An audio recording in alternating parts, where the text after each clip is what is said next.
नमस्कार दोस्तों, how are you. दोस्तों हम देख रहे हैं सेंटेंस कॉम्प्लीशन यानी सिंगल फिलर्स। इसके पहले हमने कुछ एग्जांपल्स डिस्कस किए थे, आज हम उसके आगे के एग्जांपल्स डिस्कस करने वाले हैं। बट उसके पहले अगर आपने हमारे चैनल को अभी तक सब्सक्राइब नहीं किया है तो आने वाले सभी वीडियोस देखने के लिए आपको हमारे चैनल को सब्सक्राइब करना पड़ेगा। तो चलिए दोस्तों शुरू करते हैं आज का सेशन। यहाँ पर पहला एग्जाम्पल देखिएगा, sit dot dot dot the shade of the tree and take rest. अब ये जो क्वेश्चन है, ये क्वेश्चन हमें किस टॉपिक पर पूछा गया है, तो ये प्रीपोजिशन पर पूछा गया है। तो इसका सही आंसर क्या होना चाहिए, तो इसका आंसर होना चाहिए under. Sit under the shade of the tree and take rest, तब जाके ये सेंटेंस मीनिंगफुल बनेगा। Got it everyone. चलिए नेक्स्ट क्वेश्चन देखिएगा, let me acquaint him dot dot dot the topic. अब ये भी क्वेश्चन किस टॉपिक पर पूछा गया है, तो ये भी पूछा गया है प्रीपोजिशन पर ही। तो हमें किस वर्ड के साथ कौन सा प्रीपोजिशन आता है ये पता होना चाहिए। जैसे कि यहाँ पर एक्वेंट बोला गया है, तो एक्वेंट के साथ हमेशा विथ का ही यूज होता है, यानी एक्वेंटेड विथ होता है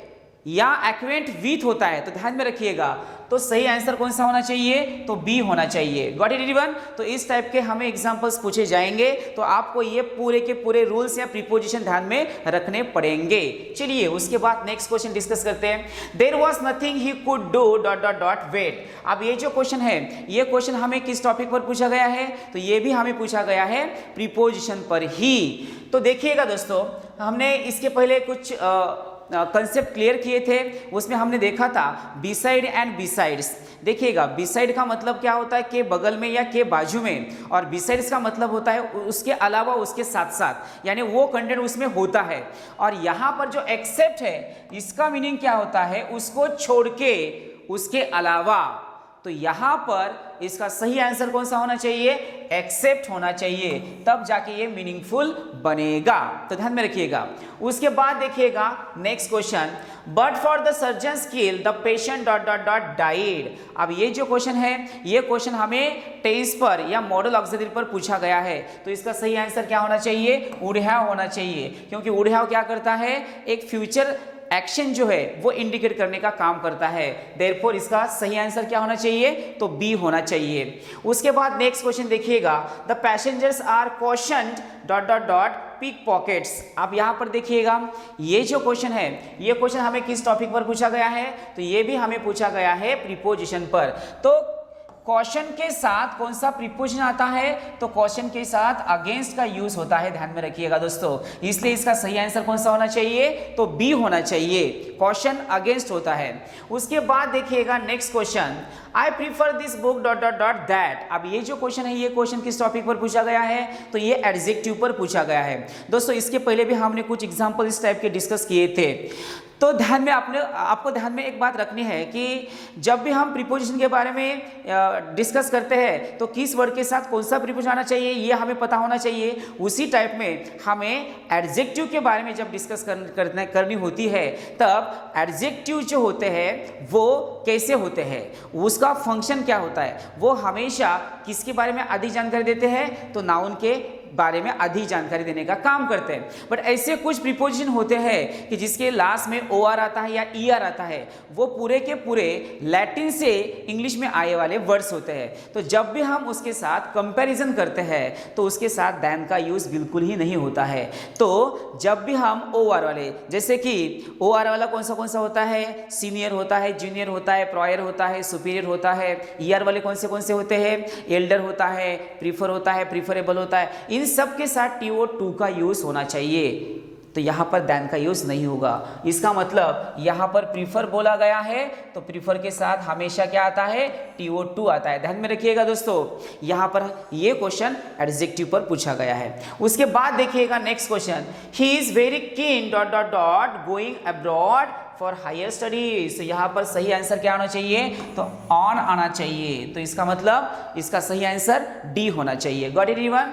उसके बाद नेक्स्ट क्वेश्चन देखिएगा, the modern club is simply a more refined substitute dot dot dot old fashion tavern. तो आप देखिएगा यहाँ पर सब्स्टिट्यूट के साथ कौन सा प्रीपोजिशन आना चाहिए, तो सब्स्टिट्यूट फॉर होता है। सब्स्टिट्यूट के साथ क्या आना चाहिए, फॉर आना चाहिए। इसलिए इसका सही आंसर क्या होना चाहिए, सी होना चाहिए। नेक्स्ट क्वेश्चन देखिएगा, she is more industrious than dot dot dot. अब ये जो क्वेश्चन है ये क्वेश्चन हमें प्रोनाउन पर पूछा गया है। अब यहाँ पर हमें देन बोला गया है, तो देन के बाद सब्जेक्टिव केस होती है या ऑब्जेक्टिव केस होती है।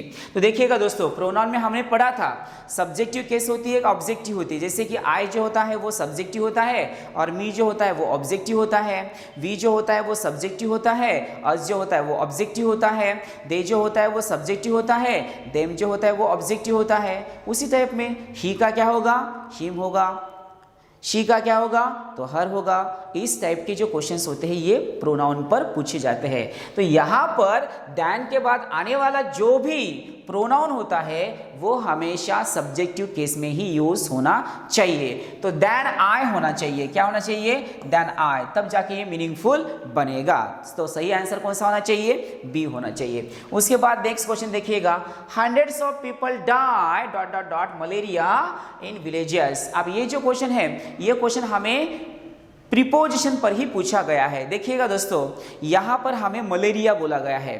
जब किसी की मौत किसी बीमारी से होती है या किसी डिसीज से होती है तो उसके साथ हमेशा यानी डाई के साथ हमेशा ऑफ का ही यूज होता है, ध्यान में रखिएगा दोस्तों।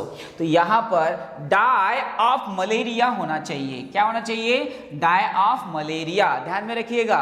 जब किसी की मौत या किसी की डेथ किसी बीमारी से होती है तो डाई के साथ हमेशा कौन सा प्रीपोजिशन आना चाहिए, तो ओ एफ ऑफ आना चाहिए, तब जाके वो मीनिंगफुल बनेगा।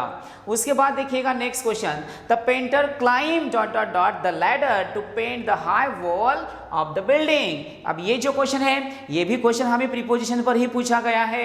इसका मतलब क्लाइम के साथ क्या आना चाहिए, तो यहाँ पर क्लाइम अप आना चाहिए, क्या आना चाहिए, क्लाइम अप आना चाहिए, तब जाके मीनिंगफुल बनेगा। Got it everyone.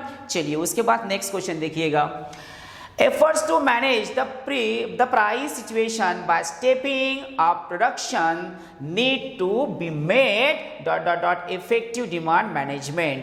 अब यहाँ पर हमने made बोला है और यहाँ पर हमने effective बोला है, तो इसके साथ सही प्रीपोजिशन कौन सा आना चाहिए, तो through आना चाहिए, तब जाके ये मीनिंगफुल बनेगा। तो इसका सही आंसर क्या होना चाहिए, डी होना चाहिए। उसके बाद देखिएगा next question, this work ought to have dot dot dot long ago।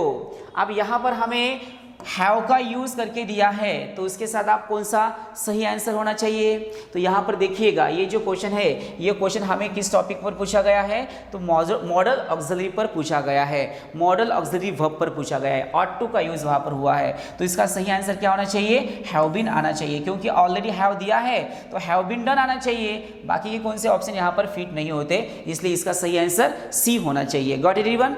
उसके बाद नेक्स्ट क्वेश्चन देखिएगा, he is trying his best to keep dot dot dot the reputation of his family।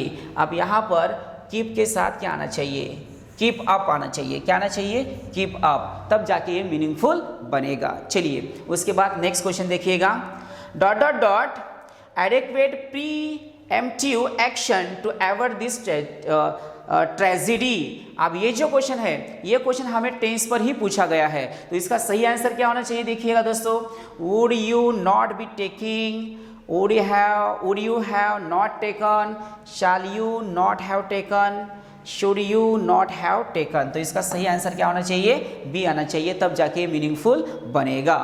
चलिए और एक क्वेश्चन यहाँ पर हम डिस्कस करते हैं, I told him not to be afraid dot dot dot his father।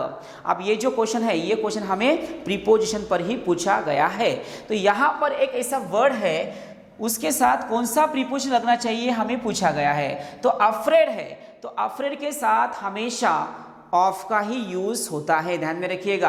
Afraid of होता है, क्या होता है, अफ्रेड ऑफ होता है, इसलिए इसका सही आंसर क्या होना चाहिए, तो बी होना चाहिए, तब जाके मीनिंगफुल बनेगा। Got it everyone. तो दोस्तों यहाँ पर हम रुकते हैं, बट उसके पहले अगर आपने हमारे चैनल को अभी तक सब्सक्राइब नहीं किया है तो आने वाले सभी वीडियोस देखने के लिए आपको हमारे चैनल को सब्सक्राइब करना पड़ेगा। तो यहाँ पर हम रुकते हैं, तब तक के लिए tata bye bye, see you, take care.